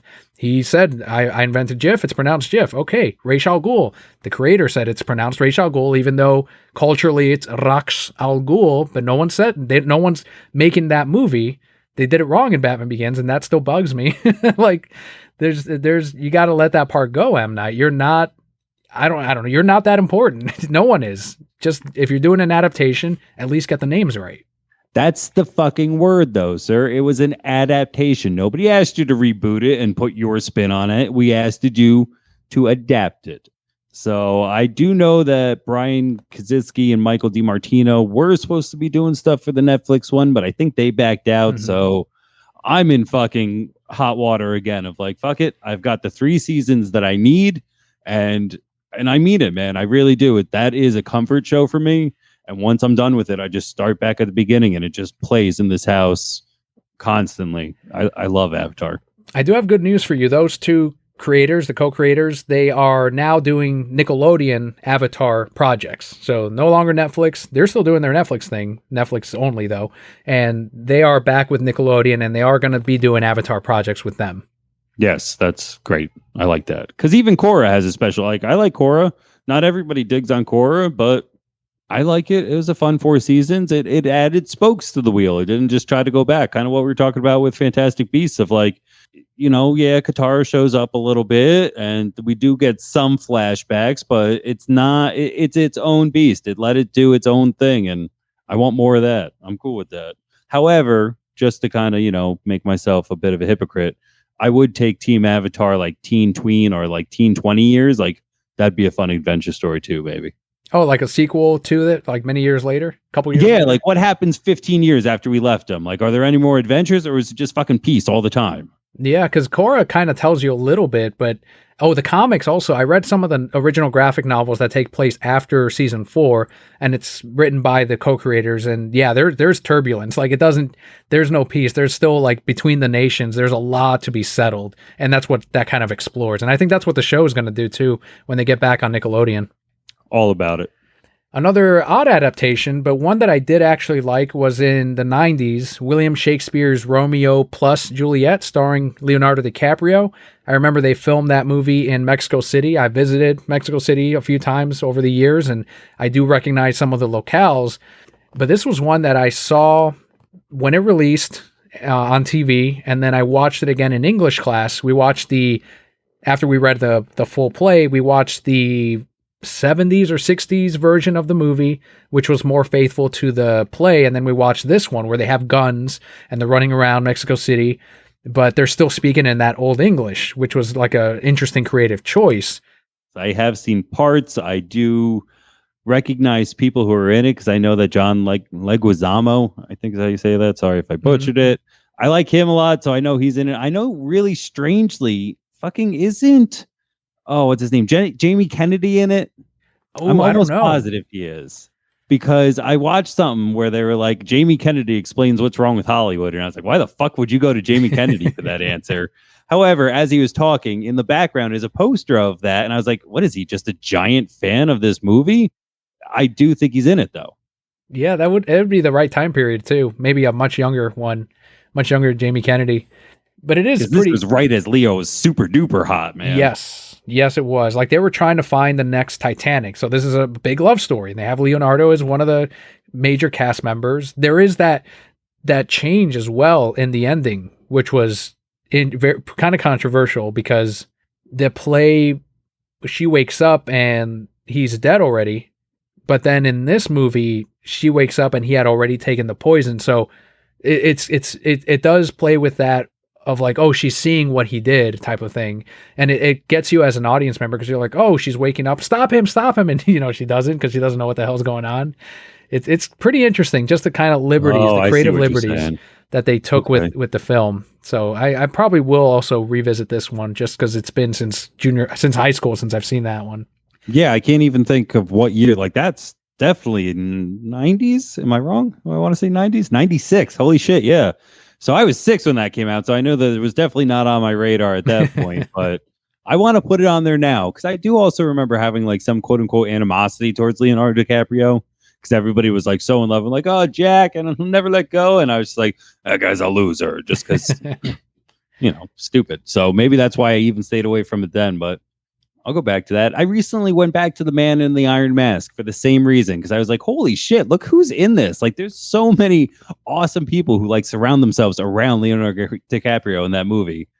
And it was pretty good. It was actually pretty good, but I remember not wanting to see it because I was like, fuck that guy. Leonardo DiCaprio. That's right. That's what we used to have that little nickname for him. Man, I don't know why. You're probably right. That was it. Jealousy, or I don't know, all the attention that he got from all the women and girls. He was definitely the guy. Absolutely. And I was 6 years old, just like, no, it should be for me. The other guy that gets a ton of attention now is Henry Cavill, and we've got Man of Steel hitting HBO Max again. Yeah, it's the best Superman live action film. It's what started the whole Snyderverse. It's still incredibly well made. People are rediscovering it and kind of appreciating the different connections it has now to BVS and the first part of Justice League. So if you want to rewatch Man of Steel, absolutely check it out because there's a lot of good stuff in there. That's another one that's on in this house probably quarterly. Every few months I go ahead and pop that in just because I love it. It's a great movie. Michael Shannon. Yeah, he was on top of the world at that point. He had just won the Oscar. I love him. I love him in that movie. There was so many times he just showed up in so much. I just picked up Premium Rush on DVD for $1 at the flea market. You seen that one? No, I haven't seen that one. Dude, he's awesome. And I won't spoil it. Long story short, he owes people money and he's desperate. And when he gets desperate, he gets into that same kind of like, oh, I'm not going to fucking stop at nothing. And I'm a dirty fuck and I'll kill everybody because they're going to, it's pretty crazy. And Joseph Gordon-Levitt's in it on a bike. Like just passing by as an no, extra, the whole thing's about bike messengers. Oh, okay, I got you. Yeah, I buried the lead a little bit there. Sorry. The whole thing's about bike messengers, and I don't know. It's strange. I can't even tell you who did it or when it came out. It just kind of blipped up and down, but found it for $1, watched it again, and like Michael Shannon's freaking awesome in it. Fuck yeah, for $1, Michael Shannon. Who wouldn't pay for that performance, no matter what it is? Also, too, he's in Groundhog Day for like I don't know, 14 seconds, and not a lot of people remember him for it. But Holy he shit. gets tickets to WrestleMania at the very end. He just got married, and once like Bill Murray's kind of living his perfect day that eventually lets him get to February 10th, they come up. He's like, "Hey, you're married, kiddos. Here's some tickets." And they're like, "Oh my god, look!" And it's fucking Oh, Michael Shannon. a very young Michael Shannon, I'm sure. I've got Super to check young. that Yep. out. Yeah, it's so strange. I'm telling you, 15 seconds, maybe 20. Couple more here on this list. Two more. We've got Tony Hawk Until the Wheels Fall Off documentary premiere. A lot of people were saying, oh, how ironic that this is coming out and he just hurt his leg. And it's like, all right, well, more reason to watch this because I'm sure there will be a lot of that addressed in there of, okay, you're getting up in age. How much longer are you going to skateboard? Will you suffer? Are you risking suffering a career ending injury? But from what I've seen from this trailer and what I've seen from the guy, he simply fucking loves skateboarding. He's one of those guys that I don't think also like The Rock and all of them will not stop doing his thing. His seems to be like, this is the perfect hobby. It didn't get to be too much for him. He's still doing it all these years. He did that skateboard promotion we talked about of putting his blood in the skateboards and selling them off for $200 or whatever it was. And now this documentary is coming out. I love the video games. That's how I first knew about him. I never followed him after that the games or anything like that, but I will absolutely check out this documentary. Me too. It's the same thing with the games. It's funny because at work we just started playing music in the back because the monotony back there can get a little crazy with counting and sorting and putting shit away. And eventually, through many people cycling through, Tony Hawk Pro Skater 1 album came on. And it was like 9 again, dude. It was so insane. And I can't skate myself, but I was really into like the skating culture, like my friends skated and stuff like that. So I was watching other skate videos. Remember when he did the 900 and like, I remember that. I watched those X Games and stuff. He just seems, even after that, to be an all around cool guy. I like following him on Twitter or seeing his stuff because like apparently he gets semi recognized a lot. Into the sense that somebody will be like, hey, do you know who you look like? You look just like Tony Hawk. And he goes, yeah, I know, I'm him. And they're like, yeah, I wonder what that guy's up to. They're like, he's up to this. He's doing this because I'm him. Like, but I wanted to ask really quick. So like when we started talking about this, was there a hint that people were assuming or implying that he broke his femur as a publicity stunt to sell his new documentary? They were seeing it as like, how ironic, how funny that Until the Wheels Fall Off and then he injures himself before it comes out. Like they find something funny in that, as if like the documentary is setting this up as he's unstoppable. He will continue to skateboard. And then this happens. Which is a potentially career-ending injury. It's going to be hard for him to come back from this, and I hope he does. But they were just finding irony in it, and I don't think it's funny. I don't think it's ironic either, because I don't think that's what the documentary was trying to do. But I think it's a matter of people just liking to see icons fall down and be human. Yeah, literally, like getting hit by something that takes the wheels off of his board. That would have then been ironic, but. Like we're saying, we in a sense already know, or at least I already kind of have this strong feeling like he's definitely going to skate again. He's Tony fucking Hawk. He's going to heal his bone and then he will 100% be back on a skateboard. So for them to find any haha in this is like, no, if anything, it proves the point. Like he's still going. And I'm sure he still has Tony Hawk money, celebrity money, where they could, at worst, maybe grow him a new leg. You know what I mean? Like the celebrities have that type of resilience to have the best doctors where they can heal him up as best as possible, grow him new muscles, something. I think you're right. I think he's going to be okay. This, in spite of the severity of this injury and his age, I think he would find a way to still, even if he doesn't try whatever he was doing, even if he doesn't try like some of the crazier tricks or stunts, I think he's still going to be out there in some capacity. Yeah, because he's definitely said he's done his last McTwist already. He's done his last 900. But just in terms of, he'll do it probably just to get from point A to point B still. Oh, yeah. Makes sense. I mean, yeah, quote unquote, his age. He's only 53. He's definitely not done being on a skateboard. Maybe he's definitely done setting records on skateboards or stuff like that. But at the same time with almost fighters too, just because they're out of the fighting age, they're still ringside, they're still talking, they're still making stuff. So I'm sure the Tony Hawk brand Birdhouse isn't going anywhere. You know, even his mentor, the guy who found him, Stacy Peralta, is out there making and doing stuff still. And he's older than him. Like it's not stopping. That's good. That's really good to hear. The last one on here is the Blair Witch Project. And some of the younger brokeheads may not understand how big a deal this movie was when it released. I went to UCF, University of Central Florida, for a couple of years. Kelly and I did. And when I was in the film program, one of the biggest things the two things that they are extremely proud of is Tosh from Tosh.0. He graduated from that university, and he used to make fun of it all the time on his show, but they still didn't care. They were like, Tosh graduated from here. And then the students from Blair Witch Project, I believe, went on to make this film right after they graduated or while they were going in school. But that's another big thing where they touted that as like a big thing. And it really did for a while. And I think even today, when anyone thinks of found footage movies or projects, they think of the Blair Witch Project. And I'm not saying that this was the first one, but people acted like it really was. It was definitely the biggest hit. Low fucking budget. The marketing behind it was amazing, where people really thought this was real lost footage of these people that went off into the woods. And even though they were on talk shows and everything, the marketing worked, where people truly believed that this was real. That's how well done this film was. People can talk about the weird ending to it, how it didn't really have that big a payoff or whatever, but for what it is, it truly, I think, did change cinema for at least a genre of movie. Absolutely. Yeah, agreed that it's not the first ever found footage film, but I would argue with almost anybody that it's the first found footage film to make real money. We would not have Paranormal Activity without Blair Witch Project. Flat out.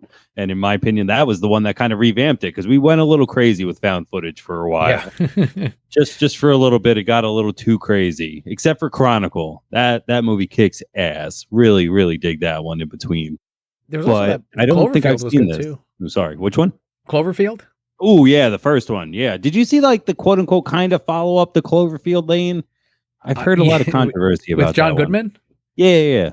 His performance is amazing, but yeah, it has very little to do with Cloverfield. I feel like even we were talking about that at one point, because John Goodman, I feel like we brought up he's awesome, but it didn't really have anything to do with that. I believe that both that one and the other sequel were just scripts that had nothing to do with Cloverfield, and then they tweaked them a little bit so that they took place in that universe. I might be wrong, but even when you watch Cloverfield Lane, you can be like, yeah, this could have been any other script. They sequelized the Blair Witch Project, right? Yeah, and into non-found footage movies, at least the second one. Jeez.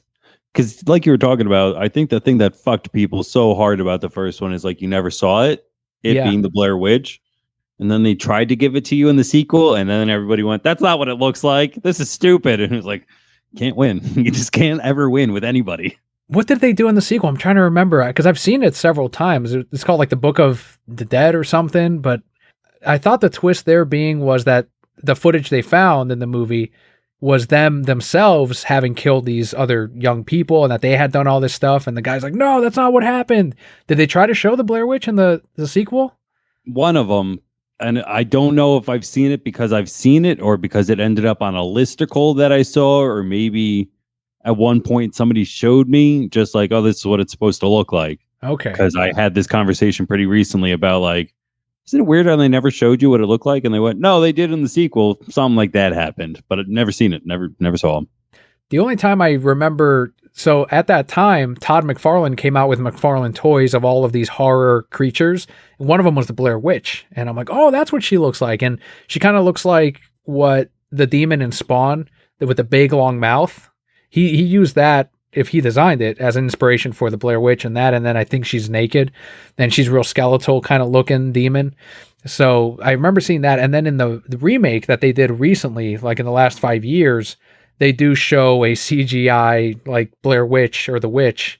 And it is like this skeletal monster type of thing with long hair, almost kind of like the McFarlane one a little bit.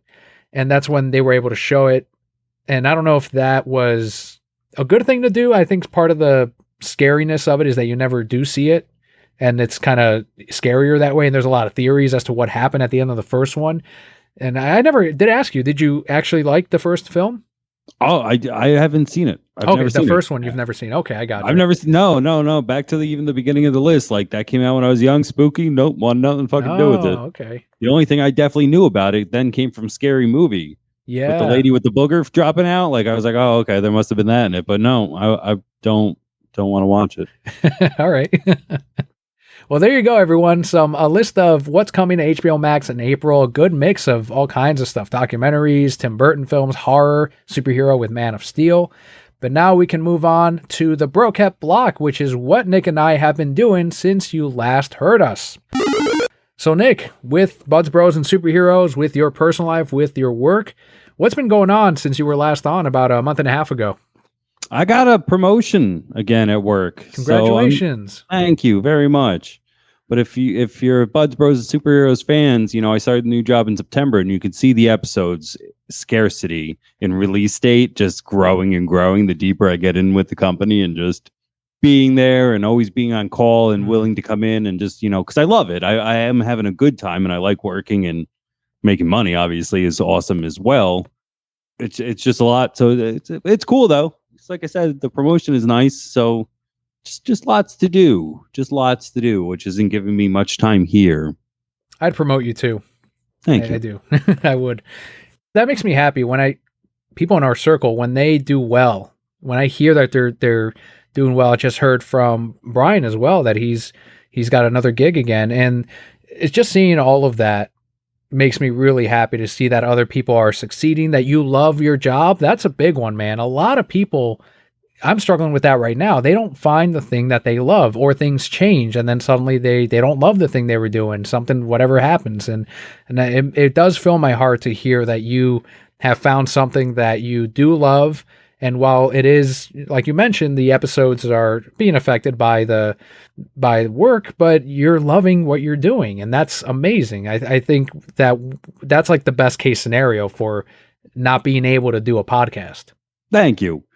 I appreciate the kind words, because it has been a fun roller coaster of only being there for not too long and just kind of getting thrown in feet first and doing well and having fun. Meeting new people as well. That's kind of been great, because the gig before this, I was working from home. You just kind of sat and just, I wasn't talking to anybody. So I'm not one to really make friends, but I feel like maybe I have, which is kind of cool. I haven't done that in, I don't know, like a decade. It's just like, it's weird making friends as an adult, or trying to make friends as an adult. You're like, now what? You're like, do we see each other outside of here or not? I don't know. It's like, do I ask them out on a date? Like, do they like me? Is it a date? Yeah, man, I feel awkward. Like, dude, you want to go to dinner or something? No. Especially too, because I don't drink, so I don't ever want to be like, hey, you want to grab a beer after work? Right. That kind of seems like the easiest, safest way to do that. But like, what? Okay, you want to grab a soda? Want to grab a coffee? Like, yeah. Coffee seems more intimate for some reason than like a drink. Yes, you grab a coffee with like an ex-girlfriend or something like that. Not with your bro from work or something. I don't. Good call. In movies, you can't really do that really as much anymore, because people don't like to go to the movies, and then what are you going to see? And yeah, you're right. And I think it is an adult thing though. I'm the same way. Of like the friends I have now, I've had for several years, or since I was out of high school or in college. I can't say that I've made like a local friend that is on that level that I see all the time. Like Scott from Lazy Gaming Guys, I see him every week, but I met him almost a decade ago. So it's been a while. Like it's really, really tough to really connect. And especially as a parent, when you're working, I do this this is like one of the few hobbies I have. So what time would I even have to go out and mingle and try to meet other people and other friends? They'll invite me. Eventually what would happen, and I know this because it's happened, I've been on the other side of it. They would invite me to a party, or they would invite me to a reunion, or they would invite me to this get together. And I'd be like, oh, I can't, Leo's got school in the morning and I can't really be up, or something would come up and I would stop getting invited because I never come out to those things. That's exactly what's going to happen. And I know it for sure. So good on you that you're able to make some work friends, but I totally get that struggle. I'm trying. Yeah, definitely trying. And like we're saying, it's nice to just go to an environment in which I feel comfortable and happy in, which is like you're talking about it. It's half the goal. It really is. I had 9 hours on today and didn't feel that bad. At the end of the day, I was like, all right, guys, see you tomorrow. Good. Are you pulling in now that you're promoted over 40 hours? Is it a salary position?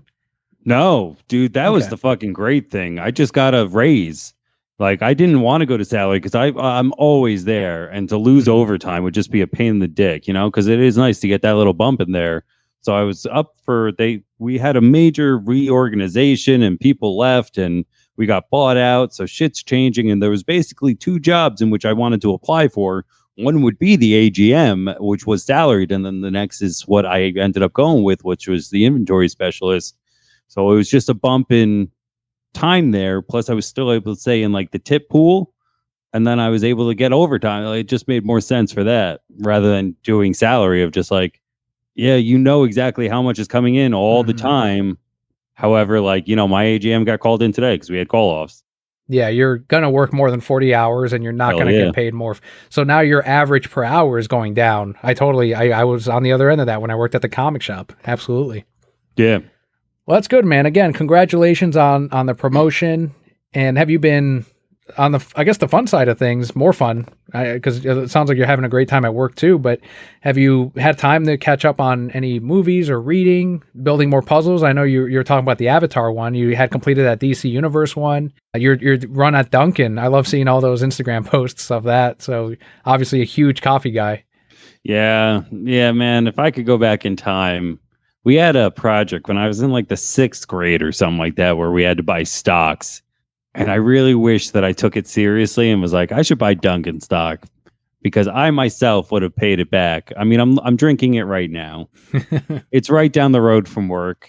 We get 2 10-minute breaks. And mostly both times they're filled with Dunkin' runs, dude, because like it literally is the perfect 10 minutes away to go and get it and get back. So that's been going really, the puzzle. I got the Avatar going on. In terms of watching, I think I even spoiled it earlier, like that Ghost show on NBC. Yeah. Fucking hysterical. I love it. I really enjoy it. Because if I have to think about ghosts, they better be funny. My mind just will not accept anything else. Well, going on the Dunkin' thing real quick, it's not too late, man. You can invest now and then you're paying it's like, fuck it, man. Like get enough saved up and eventually buy a little bit more shares. You get dividends and suddenly you get enough of those and your stock is paying for your coffee. And it'd be awesome. You can be a total I've gotten shill. to the point too where like they know me. Yep. I'm like, hey, and then I saw, it was so funny. We were walking the dogs and like I'm looking at this girl and I'm looking at her, like staring at her. And Meg's going like, the fuck are you looking at? I was like, no, not like that. But like, isn't that the Dunkin' girl? And she's like, I don't think so. However, I was positive of it because this is the best part about my Dunkin', dude. Whenever we have the dogs in the car, they give us cheese for them. Oh, that's great. So she's like, oh, I know those dogs. I've given them cheese. And I swear to God, the dogs were like, it's a fucking cheese lady from Dunkin'. Where's my cheese? Exactly. Yeah, it was pretty funny. Yeah, Starbucks does something similar. They do like the pup ice cream things. It's literally just whipped cream in a cup and they give them to dogs. And I used to have a subscriber that would always come in. This couple would come in with their little dog and I started buying treats to keep at the store for when that one dog came in. And every time he would come in, like rushed behind the counter, like sit down. I was like, all right, here's your treat. And he would be like, okay, fuck you. And he would leave. Like he would leave. Like I'd pet him a little bit as he was kind of leaving back again to go back to his owners. And that's a good thing to do. I love that. Places that recognize your dogs and give them treats, they fucking love that shit too. They don't forget. No, I love it so much. But that was a lot about me, sir. How are you? Just had a couple things going on recently, at least. We ended up getting a promo code for Tree Frog Grading. I followed them I found them on Instagram because I got an advertising for a separate company that does card sleeves. They might do comic supplies as well, but they specialize in card sleeves. Like they do premium card sleeves where you can top load them, you can store them, all that. And I went in that profile just to see what kind of sleeves they had. And I saw that they had partnered up with a grading company called Tree Frog Grading. They're based out of the UK. And I'm like, oh, I fucking love frogs. So I clicked on that profile and I'm like, oh, their grading sheets have a frog on them. Like, that's really cool. That's my favorite animal. And I followed them and I kept seeing like more from the pictures and everything. They're military owned. And they've got those grading services. So I reached out to them. I checked out their website and I'm like, oh, I want to send in some cards one day, save up a little money and get some frog pressed cards. Like, I don't have anything crazy in my collection, but it'd be a cool thing to own. And when I saw on their website they had an affiliate program, I reached out to them, and they're like, yeah, well, you know, what do you have in mind? And I'm like, well, what we do with TeePublic is kind of like this. Years ago, we had a Audible promo code, and that's kind of how this worked. And the guy set us up with a 5% off code. So if you go to Tree Frog Grading, when you check out, use the promo code BROKE, you get 5% off. So I was like, all right, man, that's kind of neat. It's our first. I could have gotten Manscaped. Like, they reached out a year ago, and I'm like, nah, everyone does fucking Manscaped. I don't want to. What am I going to say? Like, that doesn't relate to the show, really. We're not a beard podcast or a pubic hair podcast or anything like that. But Pokemon we talk about. So there you go. We went with it. I'm talking to Bobby, one of the co-hosts here, because he manages a card shop. And I'm like, yeah, maybe we can do something big with him and the Tree Frog Grading Company. It seems like they're a newer company, because they were excited about, like, yeah, what other ideas do you have? And I'm like, all right, cool, man. I like that. I like working with companies that are up and coming, you know, kind of, you're rooting for them because they're not one of the big ones like BCW or CGC or any of PSA, any of them. So yeah, we're kind of in talks to maybe do something in the US because they're UK based and you can ship out there, but just to save on cost, maybe try to do something here, and we'll see what comes out of that. But for now, you know, that came out. I did also read Godzilla versus Power Rangers. And have you picked that up yet? It just released. No, not yet. I have off this weekend, and I was thinking about going downtown and seeing what they had at my local comic book store. But no, not yet. I've seen all the images, and I'm like, oh It's my cool, God, man. Godzilla versus Dragon Zord. I need that. Yeah. Make sure to call them first. I didn't look on the shelves to see. It must have sold out, though. There's no way it didn't sell well, at least. So definitely call ahead before you head out there just to make sure that copy or copies. And maybe they'll do a second printing if they don't. But I would set, if you you're able to set up like a mini sub for just that mini series, try to get all the issues, because I think you'll like it. When you read it, let me know, because I'm excited to discuss that with you. I know you're a huge Power Rangers fan, so I kind of want to pick your brain about some of the things that they did in there to merge these worlds together and get these villains and heroes and draw those lines and set them all up, because it's kind of standard what you would expect from a crossover, but it's also like, all right, I feel fed. They gave us what I wanted, and you get a lot of that from that first issue. I like that. I like the way that you said that. I feel fed and full, because it's a weird fucking poll, dude. I mean, it is and it isn't. Now that I've said it and I said it out loud, you know, there I go, shove my foot in my mouth. Like, I guess they both make sense in terms of origin of property. Like, why wouldn't they meet up? But in terms of this market, to pull both those, in my opinion, just seems like a weird pull. So to know that it's kind of meshing up well, I'm down. I'm down to do an entire talk about it. So maybe I can message them. He's so responsive. Anybody listening from my neck of the woods, it's Comics on the Green in downtown Scranton. Like, he's very, very nice there. Super responsive. There you go. Yeah, that's always good to hear when they're active on social media, when they're on top of it. So that's awesome. I hope you're able to find a copy or at least read the story in some form, because again, they do some really cool stuff. And it's Freddie Williams. He does the artwork. He's written some of these crossovers. He's done Injustice versus He-Man, TMNT versus Batman. He did all 3 volumes of that. And I believe it was also him that did, he could have done Teenage Mutant Ninja Turtles versus Power Rangers. That it should have gone to him. At one point, he tried to do He-Man and Teenage Mutant Ninja Turtles, but they couldn't. One of the publishers wanted to, but then they didn't, so that fell through. But this guy's done several crossovers, so they're in good hands. Like, I knew it was going to be an awesome product, and this is so far from issue 1. It's awesome. It's a good crossover. That's exciting. Yeah, I'm definitely gonna have to keep a lookout. You know, off the top of your head, can I do it digitally? I know some people probably gasped at that, but I know I can get it digitally if I can. You know, they can't sell out digitally. Yeah, it's available on digital. I think it's Comixology still, and IDW might have like its own portion of it. Boom Studios might have their own, but yeah, you can definitely get it digitally. All right, maybe if I can't find the physical copy, because either way, when I go downtown, they're getting some money of mine. I am gonna buy something because I'm already down there, and I like to support it and stop in and just see all the cool new shit. But if I can't get it there, I'll get it just so I can read and we can talk about it. Looking forward to it, man. And if anything, at the very end, if you want to own it physically, they'll eventually do the inevitable trade paperback. If it's awesome, I'll probably pick it up as well, so I have a reading copy of the trade, and that'll be a good way to do it. I ended up picking up also Final Crisis. Did you ever read that by Grant Morrison? Yes. What'd you think? I haven't read it yet, but it was on Zack Snyder's picture, the Thanksgiving picture. So he's taking elements from that for the sequels. So that's why I bought it. But from what I've seen online, it's very mixed as far as the story.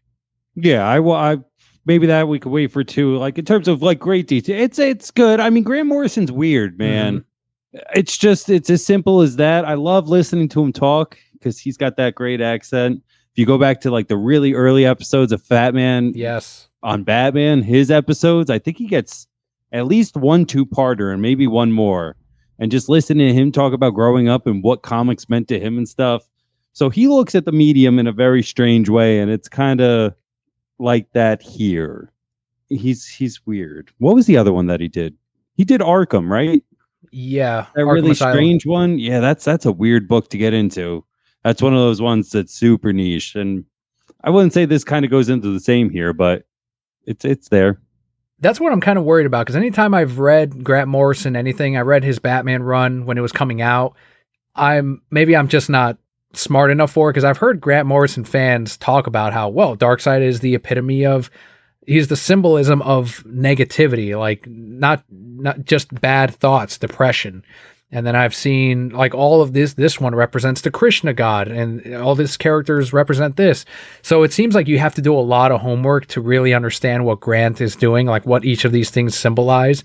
And if you're a Grant Morrison fan, you're going to do that research because you kind of understand that he's really into that stuff, into those crazy theories, and then into various religions and all of that he puts into his books. He does drugs, and then he comes up with these theories and ideas, and he puts them into comics, and that's what he's kind of been sort of famous for doing, at least.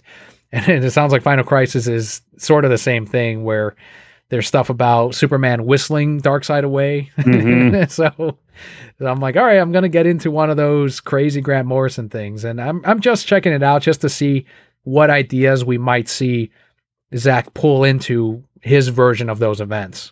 Yeah, I like that you brought up the drugs. That was one of my favorite parts of the aforementioned podcast, where he's talking about like meeting aliens and shit like that. And ever since then, he's been trying to get back to it. He can't figure out how to talk to them again. And just, it reminded me then of some like Joe Rogan DMT shit, of almost like my first initial reaction be like, I want to do that. And then like, do I? Can my mind really take? I don't know. Where would my mind bring me? Would it come back? Yeah.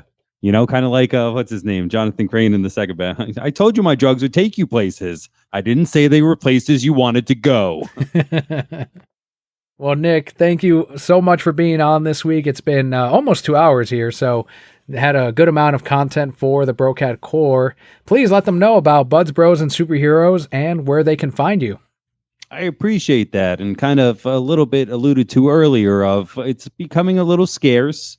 I definitely updated our banner to say almost every week, just because it just keeps happening too, of setting up people and then that falls through. So that's just another week behind, and I feel bad asking those people to move. Anyway, sorry. It's Buds, Bros, and Superheroes. It's a show where we talk about marijuana, friendship, and superheroes, and been doing it for over a year now. We're on like 61 episodes, maybe 62. You've been on quite a few of them.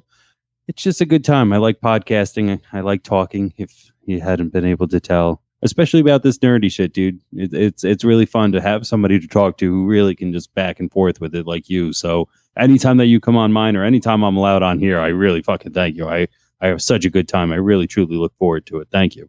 Well, thank you, man. I really do appreciate it, especially now with your new gig and how busy you've been. So making time to be on for this one is a huge deal to me. So I do thank you, and I do appreciate it.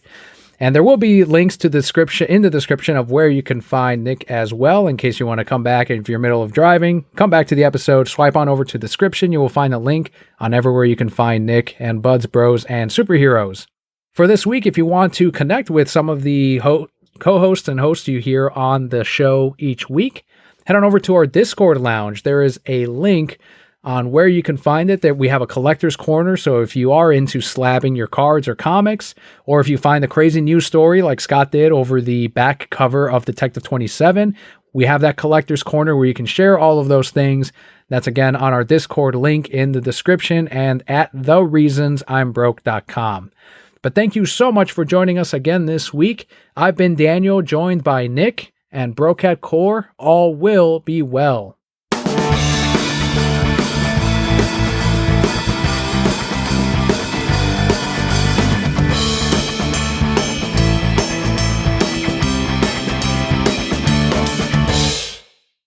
So we saw a dead Kilowog in the Snyder Cut. In the Nightmare sequence, you see his body in the rubble. And we could have gotten it Jon Stewart, but not counting Tomar Ray, Jon Stewart, Kilowog, or Hal Jordan. What other Green Lantern are you most looking forward to seeing in the sequels? Unfortunately, I don't know his name, and I'm going to sound stupid because it's my answer of who I want to see the most, but he's just a head with little arms and legs sticking out of him. And I have found that design so fascinating since I think it was in Justice League, just Justice League, not Unlimited yet. The Justice League, it was like the second or third episode. I think it's called In Brightest Day, or maybe In Blackest Night, sorry. It's a two-parter where Jon Stewart's on trial for blowing up a moon or a planet or some shit. And other Green Lanterns show up to be like, hey, fuck that guy. One of them is like the long Timberwolf-looking guy, the werewolf-looking guy who I also like. Then we get, Tomar Ray, Kilowog, the quote-unquote normals. But then this guy shows up, and he gets so many lines of dialogue. And I was like, why is the volleyball with a face talking? Like, I really enjoy his look. You know his name off the top of your head? Not off the top of my head. I like the idea of you on that planet, and you're just staring at him too, and they're all like, Nick, please. I'm just like, where is everything else? Like, where did the legs go? Where did the arms come from? It makes no sense. Nick, don't stop asking him that.